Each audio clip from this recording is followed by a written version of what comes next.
नमस्कार, मैं हूं अवधेश कुमार। क्या हमारे देश में भ्रष्टाचार को रोकने के लिए या भ्रष्ट नेताओं को कानून के दायरे में आकर अपने पद की गरिमा का पालन करें, सम्मान करें, इसके लिए कोई कानून बने तो उसका विरोध होना चाहिए? आप कहेंगे कि नहीं होना चाहिए, मैं भी कहूँगा नहीं होना चाहिए। दुनिया में जितने विवेकशील लोग कहेंगे नहीं, ऐसा नहीं होना चाहिए। लेकिन हमारे देश में तो उल्टा हुआ है। हमारे देश में तो केंद्र सरकार जो 3 संशोधन प्रस्ताव लेकर कर पार्लियामेंट में आई है, गृह मंत्री अमित शाह ने लोकसभा में कल 3 संशोधन विधेयक पेश किए हैं, जिन विधेयक का यही मकसद है, उद्देश्य है कि भाई भ्रष्टाचार का आरोप लगने, गिरफ्तार होने के बाद नेता अपने पद पर न रहें। इतने के लिए वो कानून बना है। उसमें कोई भी शामिल हो सकता है, उसमें ये नहीं कि किसी एक के लिए हो, दूसरे के लिए नहीं हो, न रहे। लेकिन ऐसा लग रहा था जैसे लोकसभा में युद्ध चल रहा हो। इस समय उस बिल को प्रस्तुत हो गया तो देश में कयामत आ जाएगी, इस ढंग का माहौल बनाया जा रहा था। कितना हंगामा हुआ। लोकसभा अध्यक्ष ने कहा, गृह मंत्री ने कहा कि भाई ये तो अभी मैं बिल पेश कर रहा हूँ, इसको हम जेपीसी में भेजने जा रहे हैं, आप सब लोग मिलकर तय करो कि क्या करना है, क्योंकि ये देश का विषय है। सभी राजनीतिक दल तय करें कि अपने लिए वो क्या स्टैंडर्ड बनाते हैं, क्या नैतिकता का मापदंड बनाते हैं, क्या कानूनी मापदंड बनाना चाहते हैं, पहले सब लोग तय करो, उसके बाद ये विधेयक आएगा तो इसको हम पेश करेंगे। इसके बावजूद तो विधेयक ही पेश नहीं हो, इसकी कोशिश हुई, हंगामा हुआ।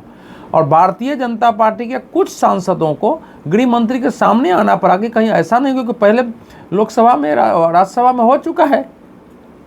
जो ह्यूमन रिजर्वेशन बिल आता था, महिला आरक्षण, तो उसको तो लेके कई बार फाड़ा गया था ना, वहीं फाड़ कर बिल को पेश नहीं होने दिया जाता था, हंगामा हो गया था।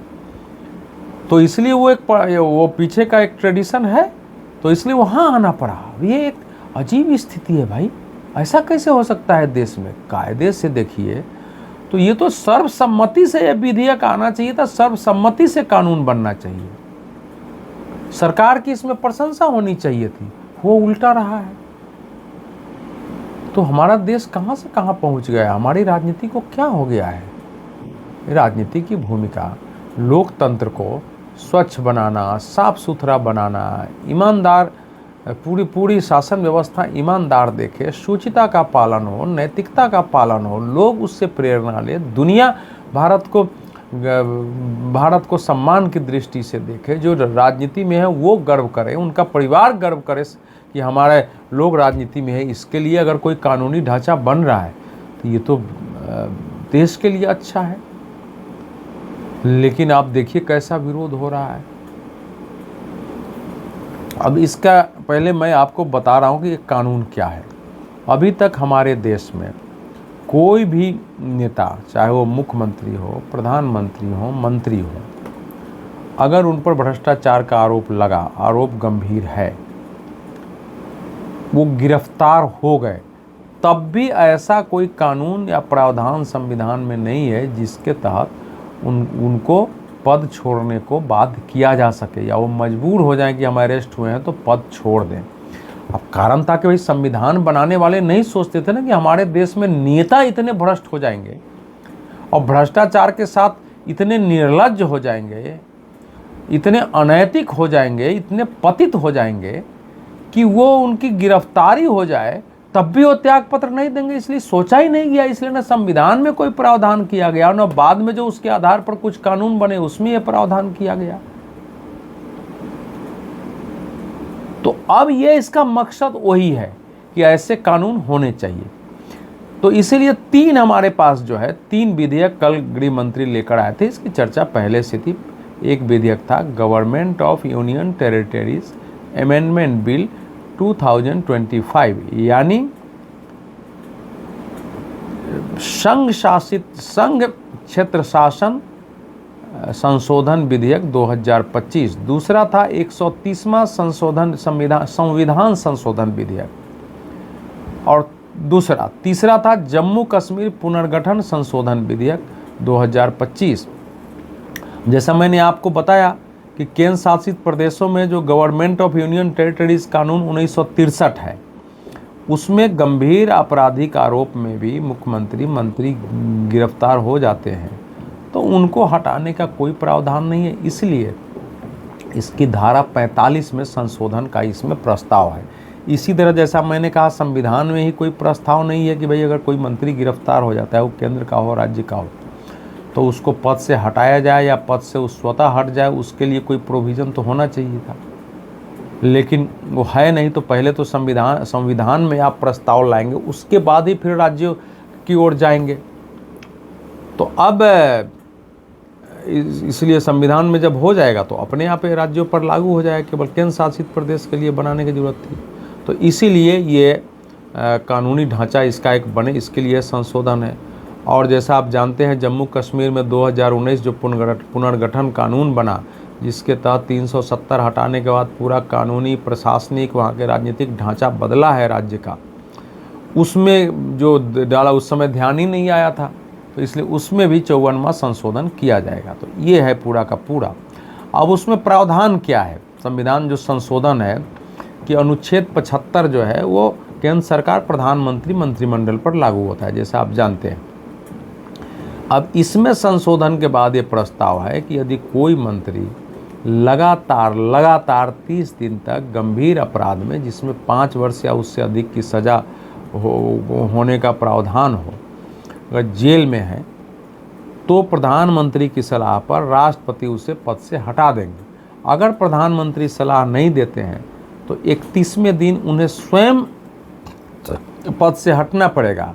प्रधानमंत्री अगर ऐसे आरोपों में गिरफ्तार है और वो नहीं देते हैं तो 30 दिन तक अगर आरोप में जेल में है तो उन्हें भी 31वें दिन त्यागपत्र देना होगा। अगर नहीं देते हैं तो उनका पद अपने आप समाप्त हो जाएगा और प्रधानमंत्री नहीं रहेंगे।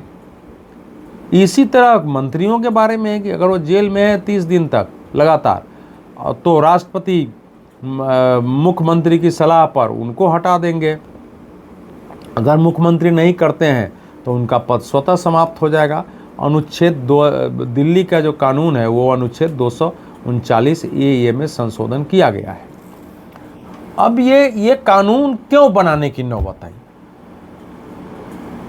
अगर किसी मंत्री में इतनी नैतिकता हो, मुख्यमंत्री में, कि उस पर गंभीर आरोप है, उस पर मामला और सुप्रीम कोर्ट तक उसकी गिरफ्तारी पर रोक नहीं लगती है और वो गिरफ्तार हो जाता है, तो कम से कम साहस के साथ त्यागपत्र दे और फिर दूसरे को जो है काम करने दे, और जब वो आरोप से मुक्त हो जाए तो आके पद ग्रहण करे, या जब उसको जमानत मिल जाए, आरोप मुक्त तो बात की बात है, उसको जमानत मिल जाए तो आके पद ग्रहण करे।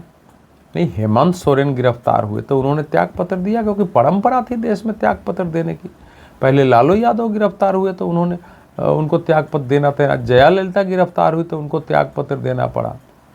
उमा भारती तो गिरफ्तार भी नहीं हुई थी, उन पर तो एक नोटिस था छोटे से, जो कोर्ट में IPR हुई और कोर्ट ने उसी दिन उस केस को ही खत्म कर दिया, कर्नाटक के हुगली मैदान का था, लेकिन उनको मुख्यमंत्री पद से त्यागपत्र देना पड़ा। हालांकि उनका केस अलग था, उसके बाद पार्टी ने उनको मुख्यमंत्री बनाया ही नहीं। तो पता हो सकता है तो उसके पीछे बताया जा रहा है कि उस षड्यंत्री था कि इसी बहाने इसको हटा दो, लेकिन बाकी केस के मामले में ऐसा नहीं है। लेकिन 2 ऐसे नेता हुए देश में इधर हाल में जिन्होंने जेल जाने के बावजूद त्यागपत्र नहीं दिया। अरे केजरीवाल जी 6 महीने से भी ज़्यादा जेल में रहे दिल्ली के मुख्यमंत्री होते हुए, लेकिन उन्होंने त्यागपत्र नहीं दिया। और तमिलनाडु के जो ट्रांसपोर्ट मिनिस्टर थे वी सेंथिल बालाजी, वो तो 241 दिनों तक जेल में रहे। उन पर करप्शन का आरोप था, मनी लॉन्ड्रिंग के आरोप थे उन पर, और वो मामला आया उस पर, लेकिन उन्होंने त्यागपत्र नहीं दिया। बाद में उनको सुप्रीम कोर्ट ने जमानत दे दी तो बाद में चले गए। जमानत देने के बाद बन सकते थे। उसी समय सुप्रीम कोर्ट के आप फैसले को देखेंगे, जहाँ सुप्रीम कोर्ट में याचिका के फैसले को देखेंगे, तो सुप्रीम कोर्ट ने उस समय बताया, सुप्रीम कोर्ट की जो टिप्पणी थी उसका अर्थ है कि भाई हमारे हाथ तो बंधे हुए हैं। जब हमारे संविधान में कोई प्रावधान ही नहीं है इसका, उसके आधार पर कोई कानून ही नहीं है, तो हम इसमें तो हम कुछ नहीं कर सकते हैं। अनैतिक है ये लोकतंत्र की भावना के प्रतिकूल है, संविधान की भावना के प्रतिकूल है। लेकिन अगर कोई मुख्यमंत्री मंत्री अगर त्याग पत्र नहीं दे तो हम उसको मजबूर नहीं कर सकते हैं। ये स्थिति उस समय हो गई थी। उस समय देश के अगर जिन लोगों को केवल भाजपा से नफरत और एलर्जी है, उन एक्टिविस्टों और बात छोड़ दीजिए, तो ज़्यादातर लोग यही मानते थे कि भाई ऐसा कोई कानून तो होना चाहिए। तो उसी की जो कमी थी उसी को पूरा करने के लिए कानून आया है। तो ऐसा नहीं हो कि जेल में ही कोई रह के, और जेल में रह के कैसे अरविंद केजरीवाल जी जेल में रह के क्या कर रहे थे? क्या अफसर जेल में जाकर उनसे आदेश लेते? क्या कैबिनेट की मीटिंग वो जेल में कर पाते? क्या सचिवालय जेल में ही बना दिया जाता? नहीं हो सकता है ना। कोई मुख्यमंत्री से जिसको मिलना है, जनता कहाँ मिलने जाएगी? मुख्यमंत्री का दरबार होता है, जनता मिलने जाते हैं, जनरल लोगों के काम हो सकते हैं, मिलने जाते हैं। कोई समस्या खड़ी होती है, क्राइसिस खड़ी होती है, उसमें मुख्यमंत्री की भूमिका होती है। वो जेल से कैसे संभव है? अब कहा जा रहा है कि भाई ये तो भाजपा ने जानबूझकर विपक्ष को परेशान करने के लिए कि सबको ईडी सीबीआई लगाया जाएगा, मुख्यमंत्री पर मुकदमे होंगे, उनको गिरफ्तार किया जाएगा, जेल में डाल दिया जाएगा।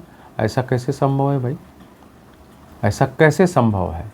क्या इस देश में कोर्ट नहीं है, न्यायालय नहीं है? और जो भी मुख्यमंत्री हैं इतने पावरफुल तो हैं कि देश के बड़े से बड़े वकीलों को खड़ा कर दें। आखिर मनीष सिसोदिया जी का जमानत इस देश के वकीलों ने कराया। अरविंद केजरीवाल जी को जमानत मिली, खूब लड़ा लोगों ने। जिस भी नेता के मामले होते हैं, बड़े बड़े वकील अपने आप खड़े हो जाते हैं उनके और उनका केस लड़ते हैं, पूरी एक टीम लगी होती है। और इस कोई भी कानून बनेगा तो क्या वो एक ही पार्टी पर लागू होगा? आज तो मान लीजिए बीजेपी की सरकार है, कल किसी और की हो सकती है। और राज्यों में देखिए तो सारे राज्यों में तो भाजपा की सरकार है नहीं। और इसमें तो स्वयं प्रधानमंत्री ने का पद भी शामिल है। अगर उन पर भी आरोप है, जैसा मैंने आपको कहा कि जो संविधान का संशोधन है, 45वां संशोधन, 130वां संशोधन धारा 75 में, तो वो जो प्रधानमंत्री भी अगर जेल में गिरफ्तार हो जाते हैं, 5 साल से सज़ा से ज़्यादा वाला गंभीर आरोप हो उन पर, और 30 दिनों तक लगातार जेल में रहते हैं, तो 31वें दिन उनको पद से हटना पड़ेगा, नहीं तो पद समाप्त हो जाएगा। तो अगर आलोचना ही है इस समय कि बीजेपी चाहती है, तो बीजेपी ने स्वयं को भी और सरकार ने स्वयं को भी उसी सख्त कानून की परिधि में लाकर खड़ा कर दिया है कि मेरे लिए भी यही मानक होगा, आपके लिए भी यही मानक होगा। लेकिन अब दिक्कत यह है कि अरविंद केजरीवाल जी का पूरा आंदोलन भ्रष्टाचार के विरुद्ध था। राजनीतिक प्रशासनिक भ्रष्टाचार खत्म होना चाहिए, देश में लोकपाल लागू होना चाहिए, जन लोकपाल के गीत बजाए जाते थे। अगर और मनीष सिसोदिया उसके दूसरे हीरो थे अन्ना अभियान के, ये 2 हीरो ही अगर भ्रष्टाचार के आरोप में फंस गए, और कोर्ट क्या कहेगा, लेकिन दिखाई तो देता है कि भाई शराब नीति बनाने में घोटाला हुआ है, मनी लॉन्ड्रिंग का मामला बनता है, कैश में पैसे आए हैं चुनाव वगैरह के लिए। तो प्रमाण नहीं होते हैं लेकिन दिखाई तो देता है। तो ऐसे लोग होंगे तो उसका समर्थन कहाँ कर सकते हैं? राहुल गांधी, प्रियंका वाड्रा, सोनिया गांधी सब करप्शन के मामले में, इनकम टैक्स के मामले में बुरी तरह फंसे हुए हैं, जमानत पर बाहर हैं। तो ये और इनकी पार्टी कैसे समर्थन कर सकती है? लालू जी स्वयं सजा याफ्ता हैं, उनकी पार्टी कैसे समर्थन कर सकती है? तो ये जो जिन पर खुद ही जो लोग करप्शन के केस में फंसे हैं, जो जानते हैं कि हमने करप्शन किया है, उनको तो लगता है कि ये तो कानून किसी दिन जो है हमारी अरेस्टिंग हो जाएगी तो हम ही पर लागू हो जाएगा, तो वो तो विरोध करेंगे। तो क्या उनके विरोध करने से ऐसे कानून नहीं बनाए जाने चाहिए देश में कि स्वयं कोई भ्रष्टाचार करे और सोचे कि हमारे विरुद्ध कोई ऐसा कोई कानून ही न बने कि हमको पद त्याग पत्र देना पड़े? तो ऐसे देश चलाया जा सकता है क्या? तो ये कानून ऐसे कितने अरविंद केजरीवाल जो होंगे, कितने भी सेंथिल जो होंगे, उनको रास्ते पर लाने के लिए ये कानून बनाया गया है। और इसका असर होगा अगर एक कानून बनता है। यद्यपि अभी ये संसदीय समिति के पास गया है, संसदीय समिति में विपक्ष के भी लोग हैं, और जितना विरोध है उसमें इसको सर्वसम्मति से या सर्वानुमति से भी नहीं हो सकता है। ये देखते हैं अगला बिल का क्या प्रारूप आता है, या फिर यही रिकमेंडेशन आता है कि ये विधेयक, ये कानून हमको चाहिए ही नहीं। इसमें भय तो है, भाई इसलिए है कि प्रधानमंत्री को बहुत सारे कदम उठाने पड़ते हैं। उसी ढंग से मुख्यमंत्रियों को भी अनेक परिस्थितियों में कई कदम ऐसे उठाने पड़ते हैं जिनमें न चाहते हुए भी निचले स्तर पर या कैसे भी कुछ भ्रष्टाचार की गुंजाइश रहती है। अगर वो भ्रष्टाचार सामने आ गया और वो आदेश प्रधानमंत्री या मुख्यमंत्री का हुआ तो फिर तो इनके सामने संकट पैदा हो जाएगा, इनकी गिरफ्तारी होगी, इनको जेल में रहना पड़ेगा, जेल में रहेंगे तो इनको पद से हटना पड़ेगा।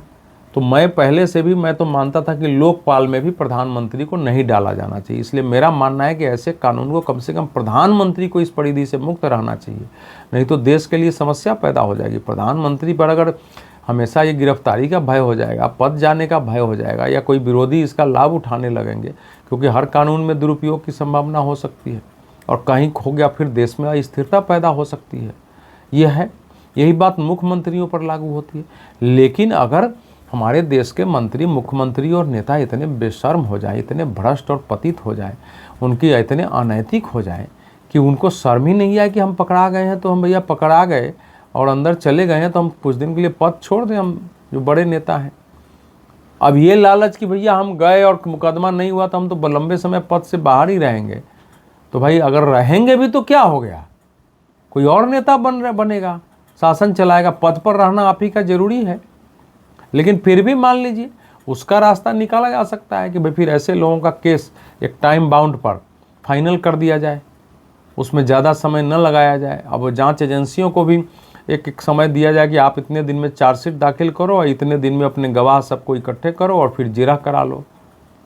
भ्रष्टाचार के विरुद्ध, भ्रष्टाचार के जितने नेताओं पर आरोप थे लगातार, और जो हमारे पास चुनाव लड़ते समय एफिडेविट आता है जिसके आधार पर रिपोर्ट आती है, प्रधानमंत्री नरेंद्र मोदी ने स्वयं में प्रस्ताव दिया था कि सुप्रीम कोर्ट एक ऐसे कोर्ट बनाए जो टाइम बाउंड में इन सब केसों का फैसला कर दे। सुप्रीम कोर्ट ने इसको ऐसे स्वीकार नहीं किया, हालांकि एमपी एमएलए कोर्ट बन चुका है टाइम बाउंड में, लेकिन वहाँ भी टाइम बाउंड पर नहीं हो रहा है, तो ये दिक्कत है। लेकिन जैसा सदन में ही जब गृह मंत्री पर कांग्रेस के महासचिव संगठन वेणुगोपाल जी ने कहा कि आप तो स्वयं गिरफ्तार हुए थे, तो उनको पता नहीं था, गृह मंत्री ने खड़ा होकर कहा कि मुझे झूठे केस में गिरफ्तार किया गया था, लेकिन जब मुझे लग गया कि मेरी गिरफ्तारी होनी है और मुझे पूछताछ के लिए जाना पड़ेगा, तो उसके पहले मैंने त्यागपत्र दे दिया। और त्यागपत्र देने के बाद मैं चुनाव की राजनीति में तब वापस लौटा जब कोर्ट ने मुझे कहा कि आप पर लगाए गए सारे आरोप झूठे हैं, गलत हैं, गलत इरादों से ये सारे आरोप लगाए गए। उसके बाद मैं चुनाव लड़ा हूँ और आप लोग मुझे नैतिकता का पाठ मत सिखाइए। जो उनके बारे में कहा जाता है और ये सच है कि अगर ये भान हो गया कि भाई पूछताछ होगी, इसमें अरेस्टिंग हो सकती है, तो त्यागपत्र उन्होंने दे दिया था। तो वो एक मानक होता है कि हमने स्थापित किया है।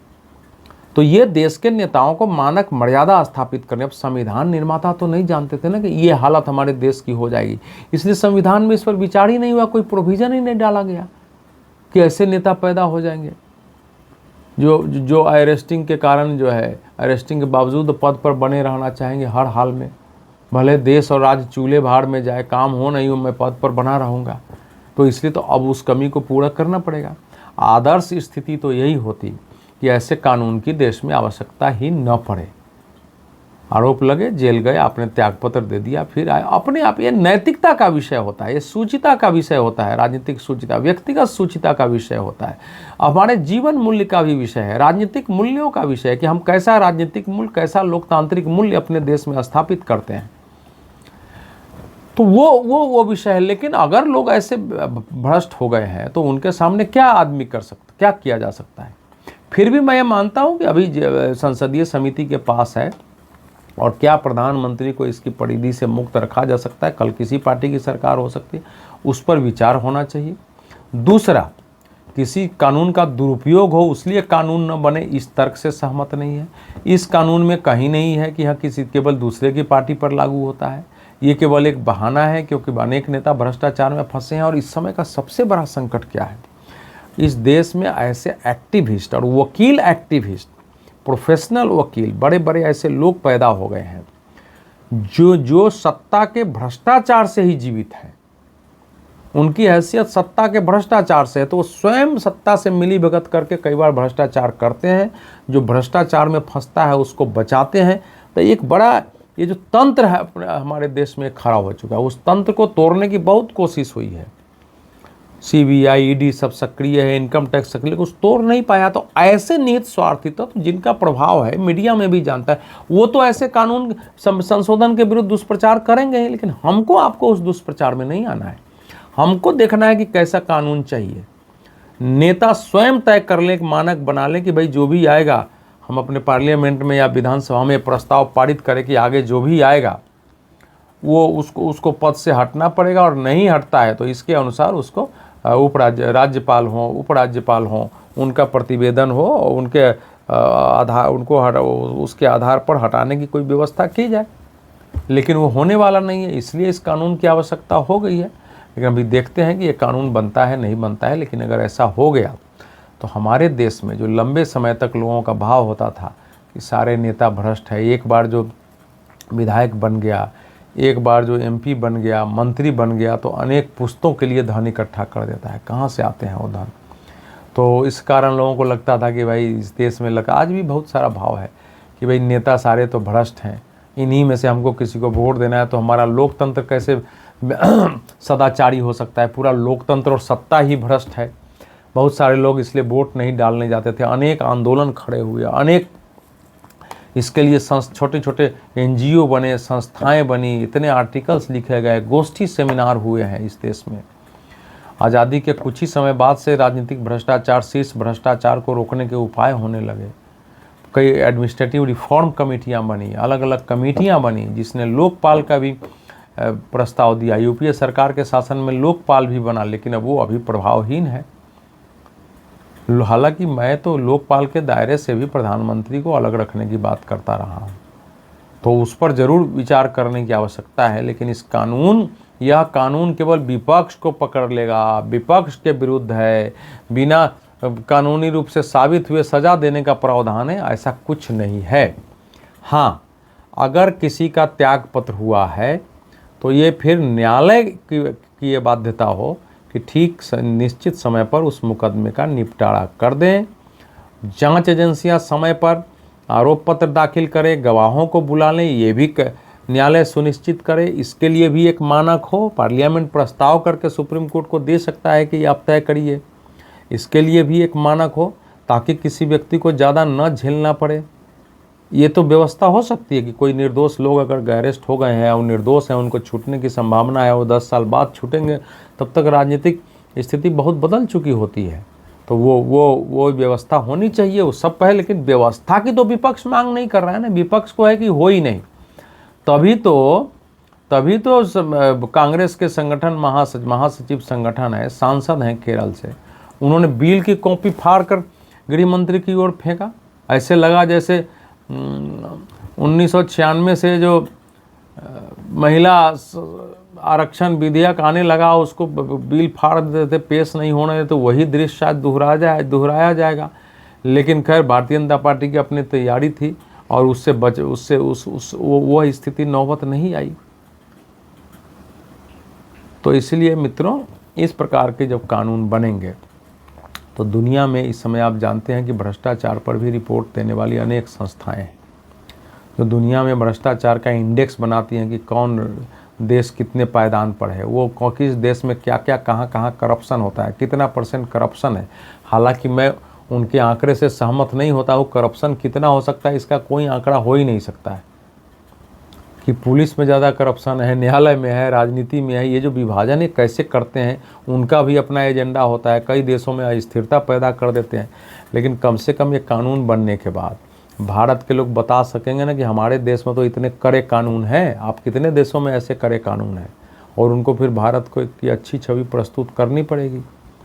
साथ ही साथ भारत भी दुनिया में जा कर के और गर्व से कह सकेगा कि हमारे देश में हमने ऐसे कानून बनाए हैं जिसमें चाहे सर्वोच्च नेता भी हो, उसको भी पद से हटना पड़ेगा अगर वह जेल में चला गया है। और दुनिया के लिए राजनीतिक भ्रष्टाचार के विरुद्ध कानूनी संघर्ष का एक मानक हो सकता है। तो इसीलिए इस पर विचार हो लोग अपने से अगर जाने लगे तो उस कानून की आवश्यकता नहीं, लेकिन वो नहीं जा रहे हैं, इसको रोकने के लिए ज़रूर कानून की आवश्यकता है। बहुत बहुत धन्यवाद।